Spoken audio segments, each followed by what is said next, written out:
Hey guys, what's up? So here's a piece of good news for all you Star Wars fans out there. Star Wars 1313 might be back in the works. In an interview with Gameinformer, Amy Henning, who is the scriptwriter behind characters like Nathan Drake in the Uncharted series, she worked previously for Naughty Dog, now she's with EA.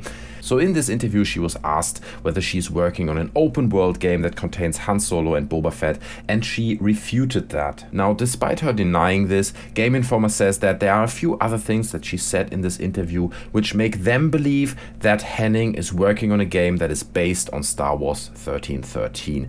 It kind of evolved out of it. It is not necessarily a game that then will be released under the title of Star Wars 1313, but it very much would be a game that kind of happens in the same world, that probably happens in the lower levels of Coruscant, and it reuses assets from the game. I mean, all this just really makes sense, I guess. She's working on an unannounced game, that much is for sure. That was already a piece of news that came out a year ago when she left Naughty Dog. She's now working with EA's Visceral Games. She has all that in her Twitter account, so it's definitely a game that happens in the Star Wars universe.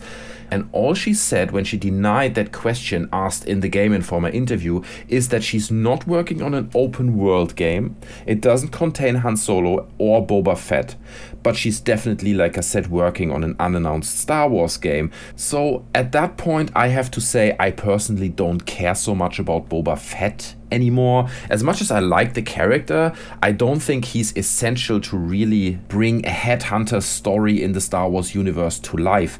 In fact, actually, I would be much happier if they would introduce a new character who's written in a fresh way, and I think Amy Henning is the perfect person to do that. She's a brilliant character writer. So as long as they bring this headhunting world in the Star Wars universe to life, in which I as the player can do some detective work and investigate crimes, and it all happens in these lower levels of Coruscant, that I don't care so much about Boba Fett being in there or Han Solo being in there. I don't think it really needs it.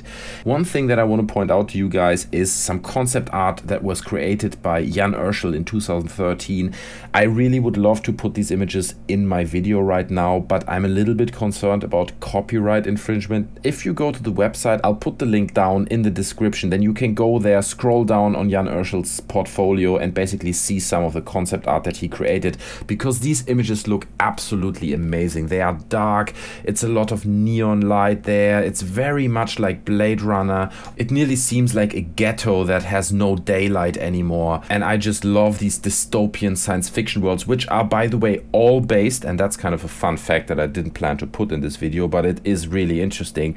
These worlds like Blade Runner and all these kind of neon, dark, futuristic, dystopian worlds are kind of inspired by a place that was called Kowloon Wall City. Give that a Google, look at these images. Essentially what it was like a huge building complex in Hong Kong, and it kind of was taken over by the Triads, which are the Chinese mafia, and they owned it and they didn't allow police in, so it became kind of a refugee camp for all the people who had to flee the government, and they were hunted by the police, and people kept building on top of these buildings and closed the gaps in between them, and within like 10-15 years it created basically a huge block of extremely tight living spaces, and people were living there and working there because most of them couldn't go out, because as soon as they would go out they would be arrested. So on the ground level of that complex you don't really have any daylight anymore, and it's all neon lighty, and it was very, very much an inspiration for all these kind of worlds that we also see here in Star Wars 1313. But anyway, that's just kind of a fun fact on the side, but I definitely recommend you going to Google right now and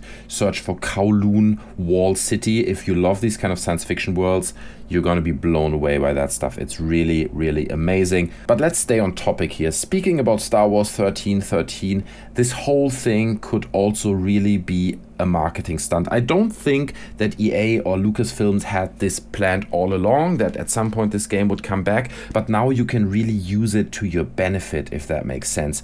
The game was originally announced in 2012 and then cancelled a year later because Disney bought out Lucasfilm Games.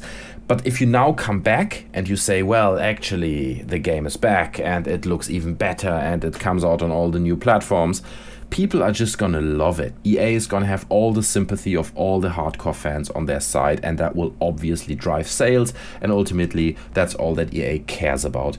So guys, what are your thoughts on this? Do you think this whole Star Wars 1313 myth will come to an end? It will actually come out as a game and Amy Henning is working on it?